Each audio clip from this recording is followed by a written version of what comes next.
প্রিয় দর্শক আসসালামু আলাইকুম। তো দর্শক যাকে দেখতে পাচ্ছেন তার নাম হচ্ছে জান্নাত। জান্নাতে বিয়ে হয়েছিল, একটি সন্তান আসছিল। জান্নাত সুখে দুঃখে ভালোই সংসার করতেছিল, কিন্তু হঠাৎ করে তার স্বামীটা মারা যায়। তো তার সন্তান নিয়ে এখন খুবই কষ্টে আছে। তো শ্বশুর শাশুড়িও তাকে বের করে দিয়েছে অপয়া বলে। তো এখন জান্নাত কি করবে, কোথায় যাবে? এত বড় পৃথিবীতে জান্নাত এখন তার মা ছাড়া কোনো গতি নেই। তার মার কাছে উঠেছে, মাও অসুস্থ, পরের বাসায় কাজ করে। জান্নাত অনেক গরিব ঘরের মেয়ে। জান্নাত চেয়েছিল বিয়ের পর হয়তো সুখে দুঃখে যেমনই থাক, ডাল ভাত খেয়ে হলো স্বামীর কাছে পায়ের নিচেই পড়ে থাকবে। কিন্তু এভাবে যে চলে যাবে কখনো কল্পনা করতে পারেনি। এখন সন্তান নিয়ে কী করবে? একটা পেট হলে হয়তো যেভাবে কোনোভাবে চালানো যেত, কিন্তু এখন দুই পেট কিভাবে চালাবে? তো জান্নাত চাচ্ছে যদি ভালো একটা জীবনসঙ্গী পায় তাহলে বিয়ে শাদী করবে, সেই মানুষটি যেমনই হোক না কেন।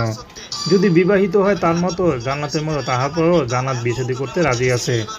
তো দর্শক, প্রেম ভালোবাসা বিয়ে শাদী করা একান্ত আপনাদের ব্যক্তিগত ব্যাপার। আসুন আমরা ৫ ওয়াক্ত নামাজ পড়ি, দেশের সেবা